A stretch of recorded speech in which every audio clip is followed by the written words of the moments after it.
Hello, Spooky Family, and welcome to a new episode of Spooky Vault Reviews. Today, we're going to do something a little bit different. Instead of me having three separate episodes for these three films, I'm just going to review three films in this episode. If you like this format much better, let me know in the comments down below. So, the next episode of Spooky Vault Reviews will contain three other films. So, the first film I want to talk about is Keep Watching. This movie was out in 2017. I watched it randomly the other night, just for something general to watch. So basically, it is about some home intruders who make a dangerous killing game for the residents of the house. And what the people realize soon is that their torture is being live streamed and that people are actually watching the torture. Now, the pacing of the film was decent. I was actually shocked with the ending. Like, not super, crazy. Oh my god, I can't believe it. But it was a decent ending. I'm trying to keep these reviews spoiler free, but they're not guaranteed. So the intruders go into this family's home. They're recording them. They basically have to kill or be killed, basically. And what's interesting is at the ending, when the intruder speaks with the survivor, they give them a choice. You torture another family, or you and your remaining family member have to die. And the intruder goes on about how they were inspired by everybody's anguish that they frequently post on Facebooks or Twitters and all that stuff. And what's interesting about this movie is that it's something that could actually happen. You never know out in this world of the interwebs what could be going on. And that's, kind of like why I think people shouldn't be so free to vent with everybody and their cousin, they should kind of keep their personal stuff personal. Me being paranoid of weird shiz like this, the movie was pretty freaky. Is this something that I actually go out and buy? No. Am I glad that I came across it online? Yes. It's definitely a horror film you could probably watch with friends who aren't maybe into horror as much as you. So, it's kind of like, I would say, a general film. Kind of like Halloween, but with updated technology in a way. So, I would definitely recommend you guys check it out. I will put the link to the trailer in the description. The next film we are going to talk about is My Friend Dahmer. Now, if you guys know me, I love true crime stories as well. This film does not have any of the cannibalism and other acts that Jeffrey Dahmer did. It's more of him in high school and the events leading up to him becoming the murderous Jeffrey Dahmer.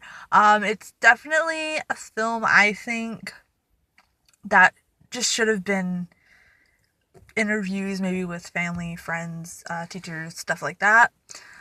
I really don't understand why they would make the movie unless you are a true crime fanatic and like to know pre-killing of true crime stories. This is the film for you.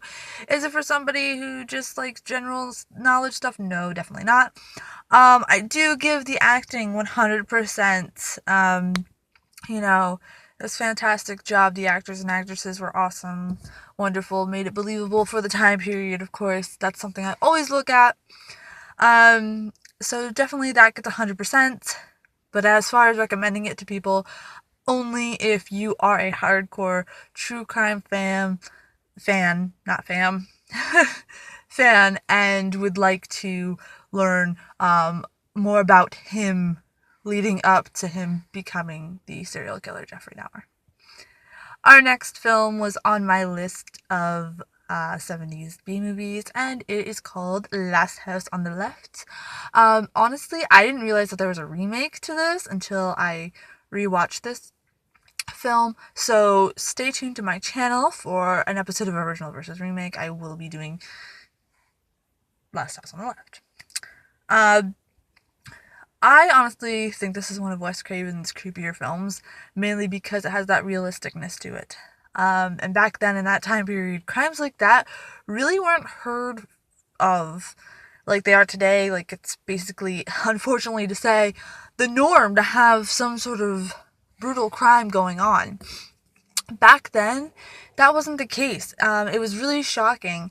And to have a film like that where the parents seek revenge on the rapist and killer, it's exactly, I think, how parents would react. I know for a fact, if that happened to me, I would seek revenge. I would pull a chainsaw on those mofos. I would totally do it if I was in those shoes. It's definitely not for the faint of heart, even though there's not a lot of visual gore. The fact that the story is so strong about something so serious, I know, I have friends who aren't into horror, and I've showed this film to them, and they said that just the subject matter made them queasy, which is totally understandable. Effects were good for the 1970s. The acting was superb. For that time period, it wasn't overly done or overly cheesy. Maybe the parents a little bit in the beginning, but other than that, it's a really good film. It makes you feel like you need to be more conscious about the world around you, especially if you're a young girl and you're going to concerts. Don't be buying weed from strangers. Buy it from your friends like everybody else. Just kidding. But yes, so I definitely have that. I have one more film from that list that I need to review. It's called The Dead Are Alive. I will have that up for you next week. Next week, I will also be uploading my top 8 60B movies. I kind of want to finish my reviews from my 70s list before I upload that. So I hope you guys stay tuned to that. Also, in my description box below is a link to my Twitch. Please follow me on there as well. I will be live streaming on there. I'm still doing YouTube. But I thought I would expand to also doing Twitch. It's been in high demand, so I thought I'd give it a go. So you guys are awesome. I'll see you guys later. And yeah, bye-bye.